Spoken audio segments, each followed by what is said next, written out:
Roger et Yvonne Agnoer ont sauvé plusieurs dizaines d'enfants juifs et non-juifs pendant la Deuxième Guerre mondiale, dans une maison à Sèvres, près de Paris.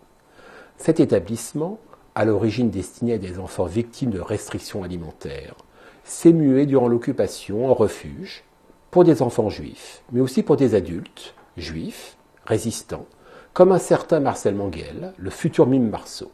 C'est l'histoire de cette maison, sa propre histoire aussi, que retrace Michel Leclerc dans son documentaire « Pingouin et Goéland et leurs 500 petits-enfants ».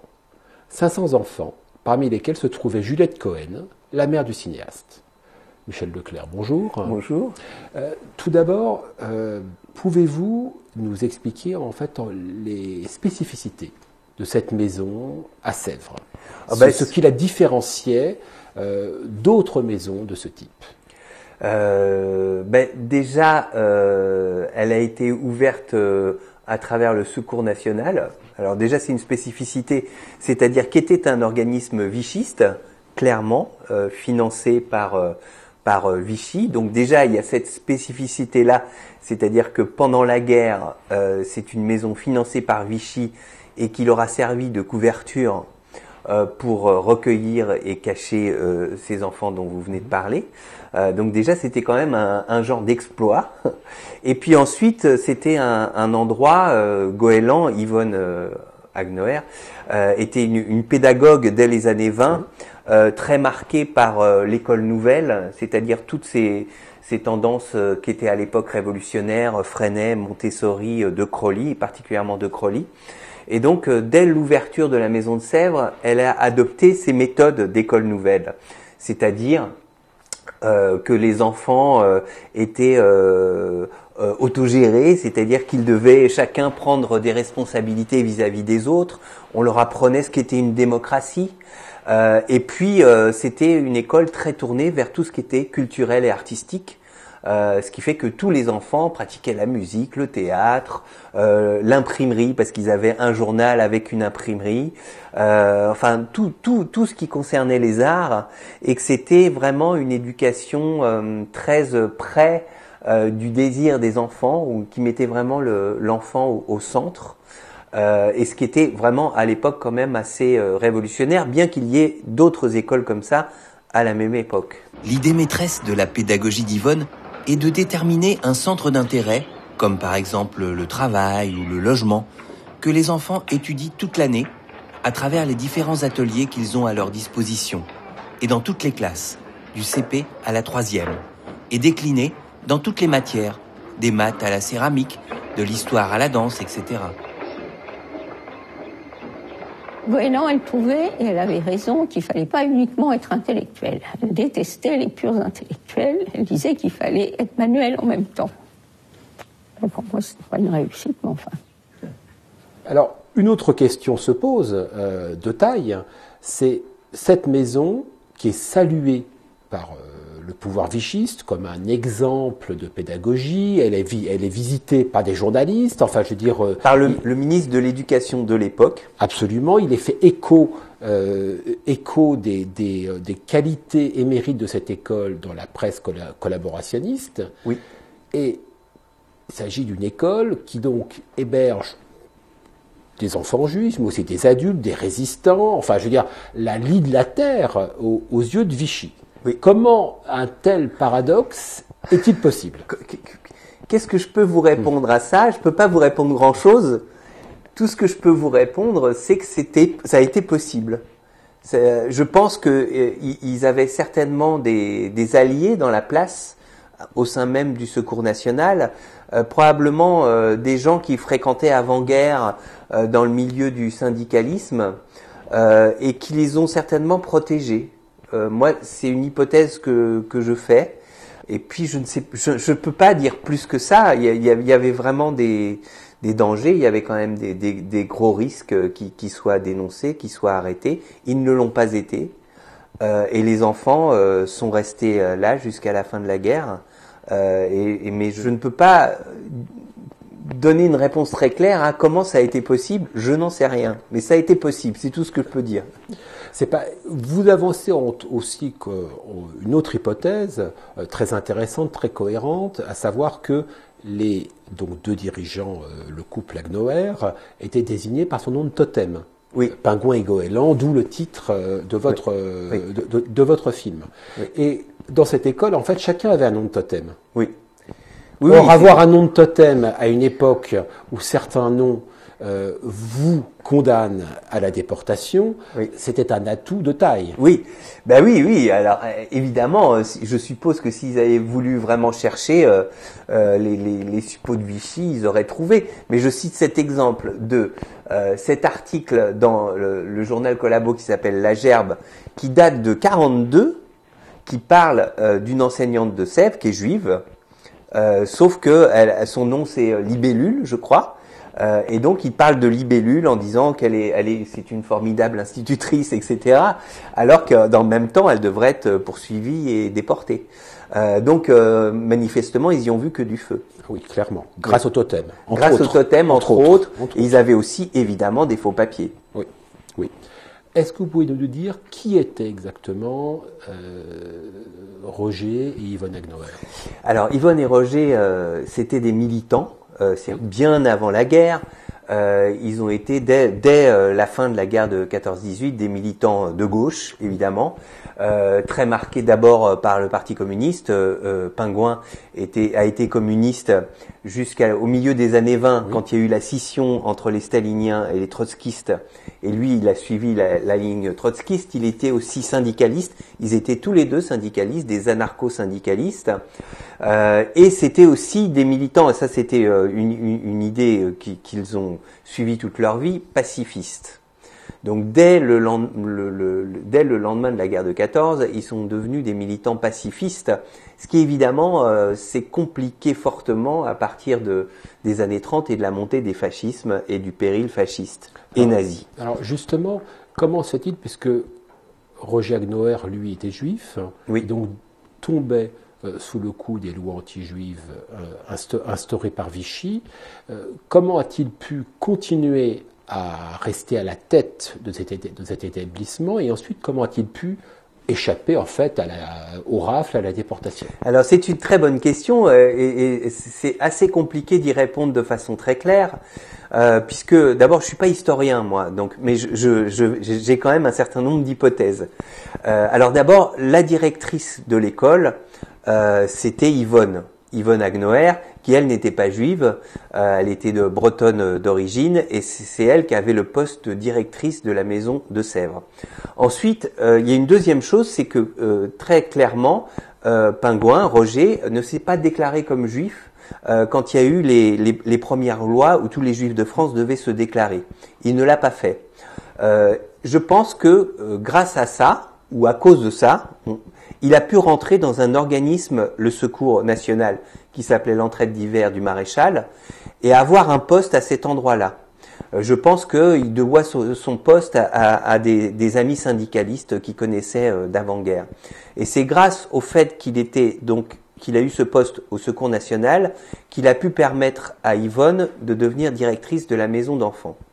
Donc lui, il la dirigeait pas directement, il était un peu dans les coulisses, on va dire, jusqu'à ce qu'il soit dénoncé en tant que juif par une des employés en fait de la maison de Sèvres, et qui se fasse arrêter par la Gestapo. Il est interrogé par le commissaire aux affaires juives, plus exactement, faut être précis évidemment, et que je ne sais pas pourquoi et comment il s'échappe, et là il part en Auvergne, où il se cache pendant le reste de la guerre, sachant que Yvonne, sa femme, continue à diriger la maison de Sèvres pendant encore plus d'1 an, et continue à cacher les enfants, et continue à cacher les adultes. Donc voilà, ce sont les faits, en tout cas tels que moi je les connais, et que j'ai vérifié de façon très précise, évidemment, vous en doutez.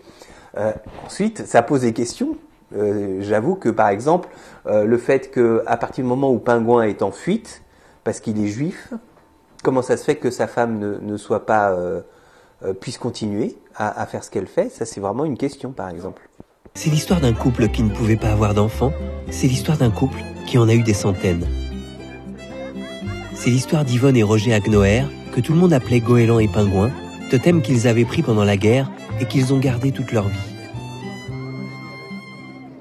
C'est l'histoire de pédagogues visionnaires, mais aussi de militants syndicalistes, de pacifistes acharnés, d'anards, de féministes, qui ont profondément marqué tous ceux qui les ont rencontrés. C'est l'histoire d'un couple de résistants qu'on a accusés d'être des collabos. C'est l'histoire de gens intègres dans une époque qui ne l'était pas. Ils ont des cas sociaux, ils ont des orphelins de guerre et ils vont y joindre des enfants juifs qui vont planquer. Maréchal, nous voilà. Maréchal, vite, on leur avait pas appris. Je suis curieux de savoir dans quelles conditions s'effectue le sauvetage et l'hébergement de ces enfants juifs. Comment arrivent-ils là et dans quelles conditions sont-ils justement préservés? Alors, là encore, vous me posez des questions compliquées qui mériteraient qu'il y ait des historiens qui se penchent plus précisément sur ces questions.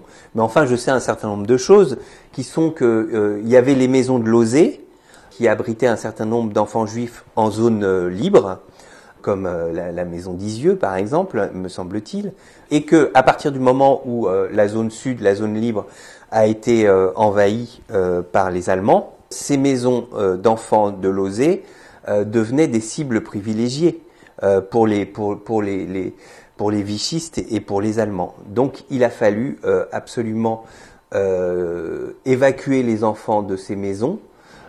Beaucoup donc ont été passés en Suisse, notamment par l'organisation de Georges Loinger, qui était le cousin de Marcel Marceau. Mais on savait que depuis l'ouverture de la maison de Sèvres, Goéland cachait des gens à l'intérieur de la maison, puisque il y en a qui ont été cachés dès 41, et notamment les adultes aussi, qui étaient cachés, qui avaient des faux papiers dès le début. Et donc, à partir de là, ces enfants qui ne pouvaient plus rester dans les maisons de Lozé, il y en a un certain nombre qui ont été amenés à la maison de Sèvres et que Goéland a caché à partir de là.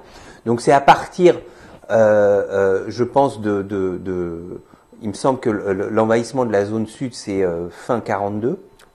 C'est en particulier à partir de là que des enfants ont été amenés à la maison de Sèvres jusqu'à la fin de la guerre. Parmi ces enfants, il y a votre mère. Oui. Dans quelles conditions, quand exactement et dans quelles conditions arrive-t-elle Alors, dans cette maison? Quand je le sais, dans quelles conditions, je ne le sais pas trop. C'est en février-mars 44 qu'elle arrive à la maison de Sèvres. Je le sais parce qu'il y a des registres avec la date d'entrée. Et en plus, il y a le récit de Marcel Marceau qui raconte qu'il a amené ma mère et son amie Henriette à la même date à la maison de Sèvres. Et à quel moment est-elle séparée de ses parents et donc de vos grands-parents? Ça, je le sais très clairement, puisque c'est donc mes grands-parents sont déportés le 7 novembre 42. Ils sont déportés le 7 novembre 42, et d'après ce que je sais, ma mère est emmenée avec une de ses sœurs, peut-être, dans le sud de la France, à Nice, où probablement il y avait de la famille là-bas. Vos grands-parents sont des juifs originaires de Salonique. Oui. Vos grands-parents maternels. Oui, mes grands-parents maternels. Oui, oui. Votre mère donc arrive dans cette maison. Quand elle arrive dans cette maison, son identité juive est un fardeau. C'est un fardeau parce que elle vous condamne à mort. Oui. Comment a-t-elle porté cette identité une fois après avoir quitté cette maison? C'est-à-dire que devient Juliette Cohen? C'est simple, et le prénom et le nom. C'est assez simple, elle l'a toujours rejeté. Elle l'a toujours rejeté. Donc c'est quelque chose qui, chez elle, jusqu'à la fin de sa vie, elle n'en parlait pas, elle en parlait très peu. Comme je le dis aussi dans le film, elle n'a jamais parlé de ses parents. Donc moi, les informations que j'ai de ses parents, ça vient jamais d'elle. Et voilà, elle s'est, c'est une des hypothèses évidemment de mon film, construite vraiment une nouvelle identité. Et heureusement pour elle qu'elle est tombée dans cet endroit, puisqu'elle y a quand même passé 15 ans. Et ces 15 années qui, pour le coup, ont tout changé dans sa vie. C'est clair. Et l'ont réparé, l'ont structuré. Ensuite, je ne dis pas que ma mère n'était pas un peu dépressive sur les bords. Hein. C'est-à-dire que il y avait quand même des choses qui étaient parfois lourdes chez elle. Et puis ensuite, autre chose, mais ça c'est une autre histoire. Elle rencontre mon père, qui s'appelle Leclerc, qui est plutôt, tous les deux étaient des laïcs d'ailleurs, mais qui ne la pousse pas non plus du tout à un retour aux origines. Donc ça plus ça, Sèvres, le fait qu'elle veuille pas parler de ses parents, plus son mariage et cette vie qu'elle se fait en dehors de toute communauté, hors de celle de ses amis de Sèvres, fait que elle a toujours tenu cette ligne toute sa vie voilà, alors je sais pas, je veux pas employer des mots trop forts, mais de rejeter, mais en tout cas de faire, voilà, j'ai même un souvenir très très violent de ça, mais que je peux pas raconter, donc je le raconterai pas. Parfois certains silences sont nécessaires. Voilà. En tout cas, c'est quelque chose, voilà, qu'elle maintenant. Je pense que moi, évidemment, de ma génération, comme beaucoup de gens de ma génération, j'ai eu envie plutôt de raconter les choses. Certainement qu'elle n'était pas si mécontente que ça, de ça, peut-être. Michel Leclerc, merci beaucoup et à très bientôt pour une nouvelle émission cinéma sur Academ. Ce que Goéland demandait aux enfants de Sèvres, c'était d'oublier leurs peines. Elle les aidait à cela. Elle les autorisait à l'oubli et ça les soulageait. Se souvenir des belles choses plutôt que des mauvaises, le droit à l'oubli plutôt que le devoir de mémoire.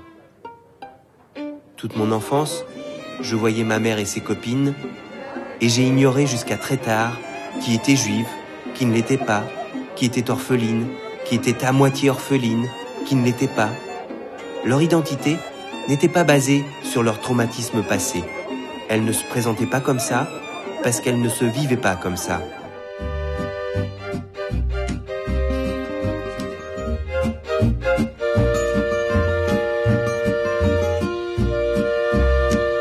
On ne veut pas abandonner ce qui nous reste et ce qui nous reste à tous de la maison de Sèvres.